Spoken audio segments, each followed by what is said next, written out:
Ilang linggo ring naantala ang klase sa Zamboanga City dahil sa patuloy na sigalot roon sa pagitan ng militar at ng Moro National Liberation Front. Ayon sa mga guro, handa na silang muling magturo ngunit kailangan pa nila ng go signal mula sa Crisis Management Committee kung pwede na muling buksan ang klase. Para sa detalye, balitaan mo kami George Bandola. Hinihintay na lamang ng mga guro ang formal na announcement ng Crisis Management Committee. Marami pa kasi sa mga eskwelahan ang sinabihang huwag munang magklase ngayong buong linggo. Sabi ni Teacher Marilyn Tabobo, kabilang sa kanilang pinaghahandaan na ang muling pagbubukas ng klase at pagbibigay sa mga estudyante ng mga refresher course. Pero mas pagtutuunan daw ang iba't ibang extracurricular activities para makalimutan ng mga estudyante ang trauma dala ng MNLF rebels.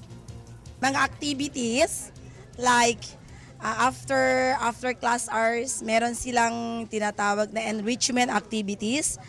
Tapos yung mga hindi talaga so-called in reading, meron silang mga remedial activities. Sa unang bahagi daw ng school days, oras na magbukas na ang klase.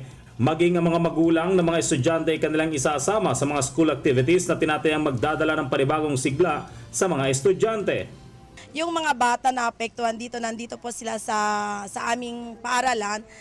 Nagkakaroon kami ng mga laro, hindi lang sa bata, pati sa mga parents po nagkakaroon. At least man lang, for the meantime, to lang yung mga maisip na yung mga stress concerns sa isang nangyari sa Si Teacher Roseler Non, in charge sa trauma and stress debriefing ng mga guro.